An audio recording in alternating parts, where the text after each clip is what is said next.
Today I want to share with you my tips and tricks for shifting my perspective when it's not aligning right. You know, shifting my perspective so that I have the most productive, most enjoyable, most refreshing day that I can have, where I hit my goals for the day for the most part.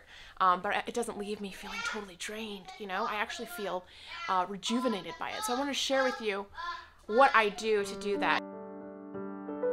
Hi, welcome to my channel. My name is Abby Clint. I am a Catholic mother, and I'm here to share with you my journey of motherhood and my life, and also things and tips and tricks I learn along the way. So if that is interesting to you at all, please subscribe, please join this community, and thank you for watching. One thing that I realized that really helps me set my mind and my heart in the right trajectory, let's say, for the day, is to remember that if you start out on your goal and you're facing the wrong direction, you're not going to hit your goal.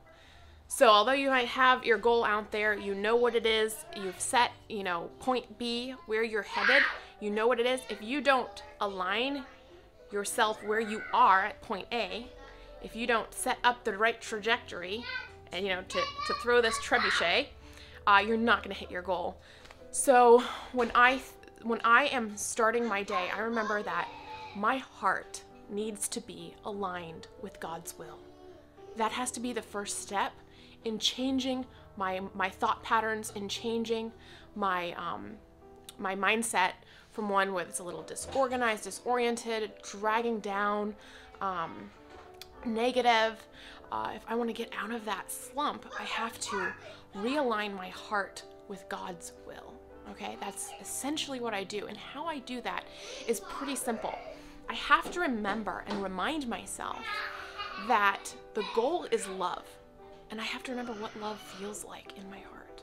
And I have to take that time to allow myself to feel the feelings of love, which are care and nurturing and understanding. Yeah. The first practice I do is taking the time to allow myself to feel feelings of care and nurturing. So when my daughter sits on my lap, right, she crawls up here and sits on my lap, take the time to maybe, brush her arm, touch her hair, and really connect with that mentally and just be like, here's my daughter, I love her. It doesn't have to be that conscious, but taking that little moment to connect and to connect with my family and my children it reminds myself from the perspective of my heart what my purpose is and what my goals are. So once I have familiarized myself with that feeling of care, of love, then I can apply that feeling to other things. So it's like, okay, the feeling is what, is what kind of sets us on the right track. Now, the feeling of love is not the end all be all, as we all know. You have to have love with truth, okay? So you can't just only have the feelings and forget the intellect, the role of the intellect in guiding us towards the goodness.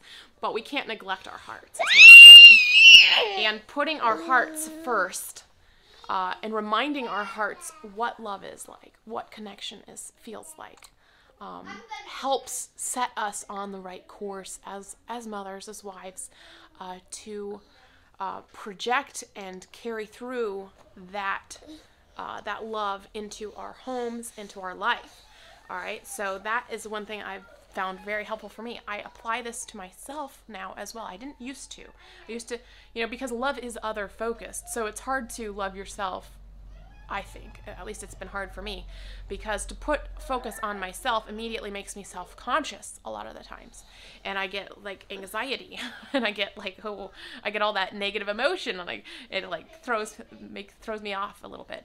So setting my heart when I think about myself, when I'm getting myself ready in the morning, and making sure that my heart is aligned with that feeling of care instead of the feeling of anxiety while I'm doing the tasks of taking care of myself, doing my hair, taking my shower, making sure that my heart is in that space helps me carry through the task and complete the task to its goal. Okay, we have taken care of ourselves. That can be checked off. So that's what I'm saying is the heart is sort of the starting point. and the mind helps you get to your goal. But we have to already sort of be at our goal in our heart in order to reach our goal out there in reality. If that makes any sense, I hope that makes sense to you that are listening. So this whole thing only really works if at least what I have discovered, it only really works as a trick or whatever, if it's true. You know, if your heart is truly, you truly have the intention of living to glorify God. All right. This isn't something that works if you're sort of trying to cheat the system or lie to yourself or whatever. You have to be honest with yourself, and you have to be intentional, and know that you put God's love, you put your love for God above all things, and you're sincere with that in your heart. Whether you accomplish as perfectly as you want or as God would want, I don't know, that can all fall apart, obviously, but at least to know in the depths of your heart that you are well-intentioned, you have, placed God first in your life, and you seek to place everything else in the proper order of love according to God's plan. So loving your neighbor as yourself. And that was one thing that I sort of, have realized, is that it's implied that you love yourself. How can you love your neighbor very well if you don't love yourself, right? You need to love your neighbor as yourself, for the love of God. And so taking the time, I think it's really important, as I think a lot of people are learning nowadays, is how to love yourself, how to take care of yourself in a godly way and not in a narcissistic or negative way. So it is built into that commandment, love your neighbor as yourself. If you don't love yourself, then you are not fulfilling the commandment. And so how do we love ourselves? How do we love ourselves in God's eyes? And I think that it starts very simply. It starts very simply with feeling those feelings of care, genuine, being well-intentioned towards yourself, that you want what's good for yourself. You might not know what's good for yourself perfectly, but you know that you'll figure that out, through God's grace. But to at least have your heart be well-intentioned. So that's kind of my trick, I guess, that I wanted to share with you about setting your perspective on God from the point of the heart. Not just from the point of the mind, and setting your day up for success. Because honestly, when I do this exercise, everything becomes so much easier. You wouldn't believe. Everything becomes so much easier. All of those chores, and I can be trying all day to offer it up for the love of God, and it's so difficult. But the minute I change the way my heart feels towards myself, towards my children, towards God, when I change that feeling in my heart, things become much easier. Doing my daily duties, offering those up for the love of God, become much easier, because it's almost like I've reminded myself what love is, reminded myself what the purpose is, what connection with God is. It's not something difficult. It's not something hard. It's all done with God's grace. He gives us the power. He makes it easy for us. He gives us these supernatural virtues of faith, hope, and love.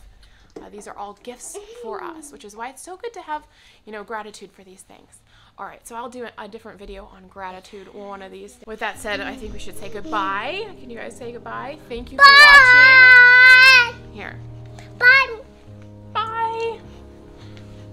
You want to say bye? All right. There we go. Can you say your names? Joseph. Me, Maddie, and little Margaret. Susan. Yeah. All right. And then don't forget I'm Abby know Quinn. how old we are? I don't think so. How old are you? 5.